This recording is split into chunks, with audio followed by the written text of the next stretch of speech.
Bon alors, parlons peu, je me casse la gueule, parlons peu, mais parlons bien. Je te fais cette vidéo, vraiment là, je te fais la vidéo telle qu'elle est. Tu as pu constater, j'ai pas publié beaucoup de vidéos sur YouTube cet été, mais par contre, je m'étais dit, si j'ai des choses concrètes à dire, des choses réelles, je publierai tout simplement le quotidien de ma vie d'investisseur, sans chercher à faire des vidéos comment calculer cash flow, blablabla, bla bla bla, tu vois, pour faire du référencement sur YouTube. Je m'en fous, je publie des vidéos qui font pas de référencement, mais en fait, je publie des vidéos qui sont juste la réalité de ce que je vis en tant qu'investisseur. Tu as pu le voir, il y a eu ces vidéos où je te parlais de comment j'ai retrouvé ma coloc après 3 ans et demi de location. C'était pas joli à voir, mais bon, je l'ai filmé. Voilà, je montre, c'est peut-être pas sexy, hein, c'est sûr que c'est beaucoup moins sexy de te dire j'ai 700 € de cash flow, la coloc elle est superbe. Non, mais je te montre la réalité. Et là, je te parle d'une autre problématique parce que j'aurais pu ne rien te dire et dire ouais, super, j'ai trouvé mes colocs en claquant des doigts et il n'y a pas eu de problème. Or, c'est faux. Or, c'est entièrement faux et j'ai envie de te parler du coup, quel est mon avis aujourd'hui et quelle est la réalité sur le marché de la colocation en France. Et c'est ce dont on va parler tout de suite. Et si tu ne me connais pas, moi c'est Nico, j'investis dans des colocations à distance sans CDI. N'hésite pas à t'abonner à ma chaîne YouTube si tu veux suivre toutes mes prochaines vidéos autour de l'immobilier. Et j'ai également une masterclass autour de la colocation pour aller un peu plus loin. Tu as le lien qui est juste en dessous de la vidéo, t'as qu'à cliquer dessus et tu auras accès. Après avoir refait de la peinture, réparé les fuites, etc. dans cet appartement, j'ai décidé donc de ne pas le revendre et de finalement continuer à faire de la colocation. En me disant mais de toute façon on est au mois d'août, je vais remplir cet appartement en une fraction de seconde, je vais mettre l'annonce, je vais recevoir une vingtaine de demandes dans la journée, ce sera loué du coup dans les 5 heures qui suivent. Eh ben j'avais faux. J'avais entièrement faux à ce niveau-là parce qu'il s'est passé quelque chose, c'est que cet été, ça a été le calme plat. C'est-à-dire que j'entendais des potes investisseurs qui me disaient mais je ne comprends pas, j'ai pas de demande. En plein mois de juillet-août, hein, j'ai aucune demande. Et je réfléchissais, j'étais là, il n'y a pas le Covid, il n'y a pas un truc particulier, je veux dire les choses sont quand même revenues normalement. Qu'est-ce qui fait que là, cet été, il se passe rien en fait? Et je comprenais pas. Et vraiment, ça a été ultra commun jusqu'à que je reçoive même un message sur Instagram où le message disait nous, c'est la douche froide, on a du mal à louer cette année. C'est quand même super étonnant. Et du coup, là, en décidant de relouer, franchement, au début, j'ai mis l'annonce et j'ai peut-être eu, franchement, combien j'ai eu? Allez, 3 demandes? 2? Enfin, je veux dire, avec des demandes qui ne tenaient pas forcément la route en plus, hein, c'est toujours ça le truc. Et on était en plein mois d'août, je venais de terminer, justement de rendre cet appartement nickel, de refaire les peintures, etc. J'étais là, mais je comprends pas. L'appartement, je l'ai remis comme neuf, il y a personne dans la colocation, c'est-à-dire qu'on retrouve, on va dire, une colocation neuve, avec tout à refaire. Et en général, bon, là, il n'y a pas de problème de feeling avec d'autres colocataires, etc. Logiquement, je devais la remplir très vite. Et j'avais pas ces demandes-là, en fait. Et puis là où mon annonce dépassait les 1000 vues à la même période l'année dernière, et ben franchement là sur le Bon Coin, c'était vraiment pas ça. C'est-à-dire que j'avais du mal à dépasser les 300 vues et franchement je comprenais pas ce qui se passait. Et il se trouve que depuis 2 jours, donc depuis le 25, 26 août, il y a un rebond. Il se passe quelque chose. Il y a une énergie là de demande qui est revenue et je ne sais pas pourquoi. Alors on est loin des 1000 vues sur mon annonce, mais j'ai dépassé les 400 vues et tu peux le voir même avec la date. Franchement, effectivement depuis le 26, ça a augmenté, j'ai plus de demandes. Pourquoi? Qu'est-ce qui s'est passé? Alors déjà, je vais te donner un point qui m'a été dit, c'est-à-dire je l'ai pas inventé, c'est pour le coup une amie qui a des colocations aussi, principalement étudiante, qui m'a dit qu'en gros, apparemment les cursus avec, alors je sais plus, moi je suis pas étudiant, hein.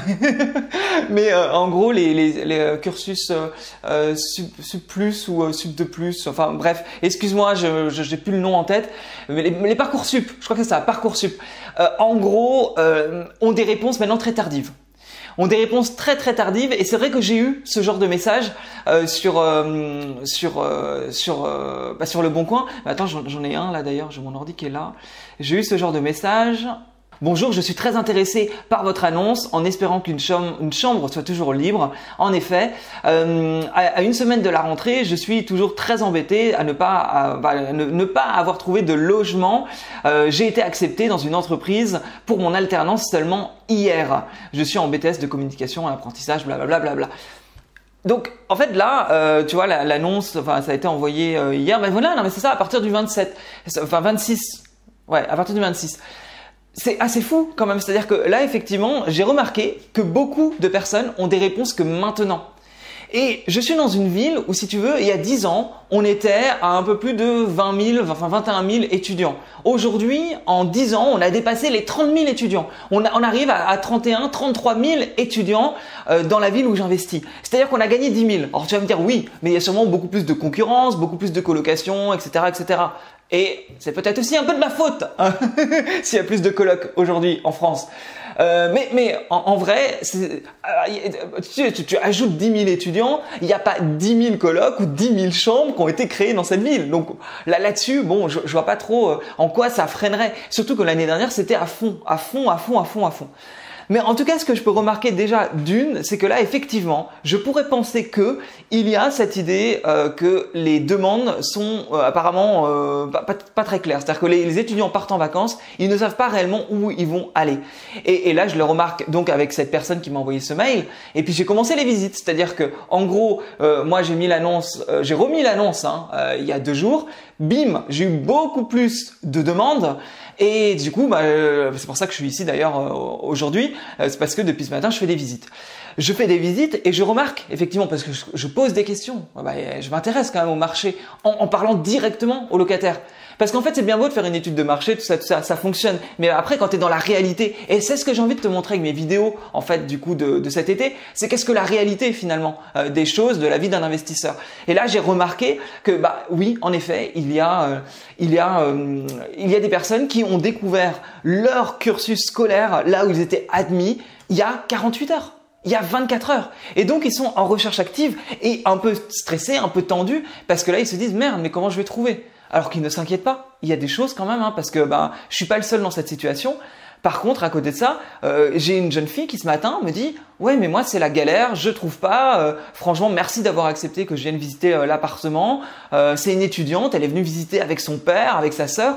Enfin, je comprends pas en fait pourquoi elle trouve pas. Et elle me dit franchement, j'envoie des messages, on me répond pas, etc., etc. Et là, j'ai envie de te dire une chose. Attention potentiellement aux annonces fictives. Parce que des fois dans une ville, tu vas croire qu'il y a trop de colocations. Mais en fait, si tu as des gens qui font des annonces fictives, et je fais partie des gens qui conseillent de tester le marché par l'annonce fictive, ça peut créer, comme on peut le voir du coup là cet été, des colocations qui ne sont pas réelles. Et si les colocations ne sont pas réelles, à ce moment-là… évidemment, en fait, tu crois avoir 200 colocs sur le bon coin et peut-être que tu en as que 120. Et c'est plus du tout la même chose. Et donc, bref, j'ai remarqué que donc le marché n'est pas si saturé que ça, que les demandes arrivent beaucoup plus tard que les années précédentes. Et il y a un point négatif dans cet appartement. Dans cet appartement, bon, je suis à 400 €, je suis pas hors de prix, mais il y a quand même un point qui aujourd'hui, face à la concurrence, et franchement, oui, c'est comme ça. J'assume. De toute façon, depuis le début, j'avais dit que si à un moment donné, je devais changer ce point-là, je le changerais. Et il se trouve que le point négatif de cet appartement, et je pense que c'est une raison pour laquelle je ne loue pas rapidement, c'est que je n'ai pas de salon. Et ça joue mine de rien dans cet appartement. On est dans un appartement 4 chambres où il n'y a pas de salon. Et c'est vrai que par exemple, encore une fois, je fais face tout simplement à la demande locative et à ce qu'on me dit. Et ce matin, il y a eu un étudiant hyper bien qui est venu avec sa mère et sa sœur. Et pour le coup, ils ont adoré l'appartement. Et l'étudiant m'a dit, l'appartement franchement reste dans un de mes coups de cœur. Le seul problème que j'ai et le seul bémol que j'ai, c'est qu'il n'y a pas de salon. Donc l'appartement, il me plaît, mais j'ai une autre visite cet après-midi et je verrai finalement si le fait qu'il y ait un salon, je m'y sens mieux et du coup je choisis l'autre appartement. Eh ben oui, en fait voilà, c'est aussi important et ça pour moi c'est essentiel, c'est que dans l'immobilier, effectivement il y a des changements, il y a des choses qui sont, tu vois, c'est dû potentiellement au fait que là les étudiants recommencent plus tard, donc s'il y a de la demande locative qui tombe là à partir du 26-27 août, bon bah c'est pas grave, hein, tu remplis à ce moment-là si tu avais vidé ton appartement. Parce qu'encore une fois, moi c'est aussi, logiquement moi, mon appartement il aurait été plein tout l'été, hein. C'est juste que j'ai décidé de mettre fin au beau, les gens sont partis parce que j'ai repris l'appartement en main, j'ai refait des peintures, etc. Mais j'ai jamais eu une colocation vide un été. Là, c'est que j'ai 4 colocataires à trouver aussi, hein, faut remettre dans le contexte. Mais donc, en gros, cette personne-là a le choix aujourd'hui de choisir un appartement où potentiellement il y a un salon. Et c'est un défaut de cet appartement. C'est un fait, c'est comme ça. Je n'ai qu'à l'accepter puisque j'ai aussi gonflé ma rentabilité en supprimant le salon. Aujourd'hui, je sais que, oui, je suis, c'est mon appartement le plus rentable, hein, je suis à 14-15% de rentabilité.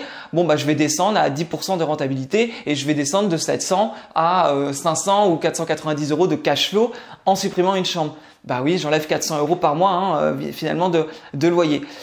Eh ben c'est comme ça. Faut dire que pour moi aujourd'hui, honnêtement, si j'arrive à louer l'appartement et que les gens sont heureux de prendre cet appartement et qu'il n'y a pas de salon, eh ben à ce moment-là, ok, je repars sur un an comme ça. Par contre, si je sens que c'est vraiment problématique et si je sens que là cette année, voilà, je le sens pas, eh ben je remettrai un salon. D'ailleurs, parce que le salon se trouve là. En gros, je suis dans la cuisine et là, ça pourrait être totalement en continu et du coup avoir le salon là-bas. Eh ben, je choisirais de faire comme ça. Je vais voir. En l'occurrence, c'est moi, tu vois, j'aime pas trop cette idée de dire que tout est parfait, tout est beau, tout est rose, quand des fois ça ne l'est pas et quand les erreurs viennent aussi de soi. Encore une fois, voilà, moi, j'ai des problématiques en tant qu'investisseur. Ces problématiques, je les traite au quotidien. Mon été, ça a été de faire du rangement, du nettoyage et avoir ce genre de problème de est-ce que je recrée une chambre ou pas. Et puis, ça fait partie de la vie d'un investisseur en fait. Et puis, c'est pas grave, on fait avec. Je vais continuer. J'ai d'autres visites là.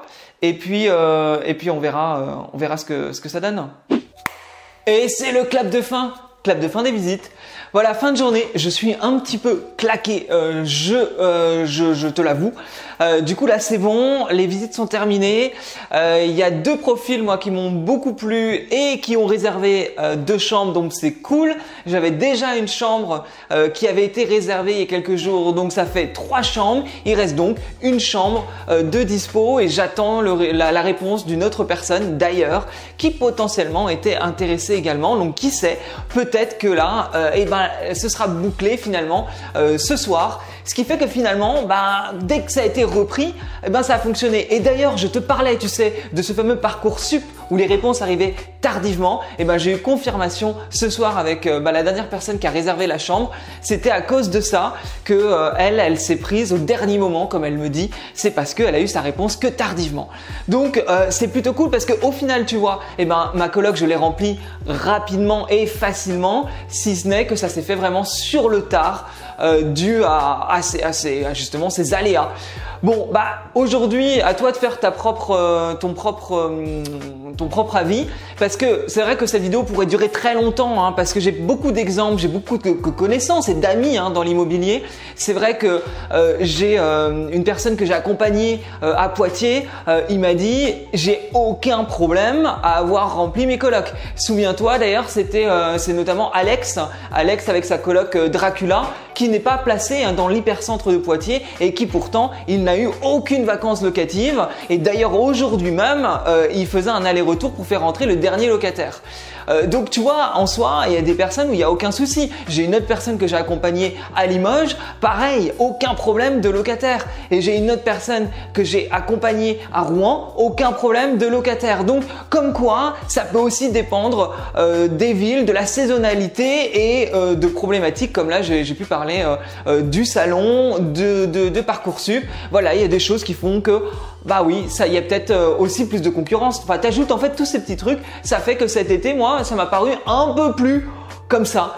Mais regarde, finalement, il m'a fallu 2 jours pour remplir ma coloc. Et encore, je ne devrais pas dire ça, puisque il me manque encore une chambre. Mais franchement, je ne doute clairement pas que d'ici ce soir, voire allez, demain, après-demain, en tout cas, la 4e chambre sera réglée. Voilà, je voulais te faire ce petit résumé en tout cas pour te dire comment se termine cette journée.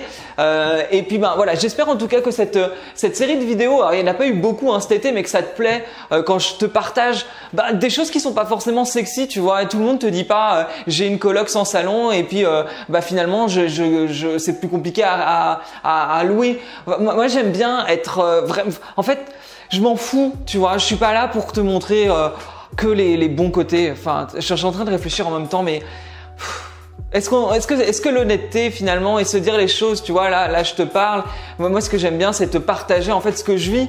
Et ce que je vis, c'est pas toujours fun en fait. Et c'est comme ça, c'est pas grave. Oui, je t'ai pas dit, mais là j'ai le plombier qui était encore là. T'as peut-être vu dans mes vidéos précédentes cette histoire de plomberie. Je pensais que c'était réglé, c'est pas réglé. Et ça me saoule, j'en ai marre. C'est-à-dire que je vais avoir les colocs qui vont débarquer. J'aurai toujours pas réglé. Il y a une bassine là en dessous la tuyauterie au niveau de la machine à laver.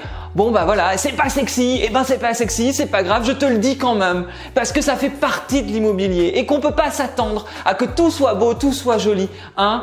Tu peux pas aller vivre au Mexique, à Malte, enfin peu importe, en disant moi je suis rentier, il y a aucun problème, la vie est belle. This is fake, fake. L'immobilier, il y a forcément des merdes à régler. C'est comme ça. Qu'est-ce qu'on y veut? Qu'est-ce qu'on y peut? Bon allez, ça y est, je vais arrêter parce que là je suis reparti pour 10 000 ans. Je te dis à très bientôt pour de nouvelles vidéos et n'hésite pas, tu peux t'abonner. Oui, abonne-toi. Salut.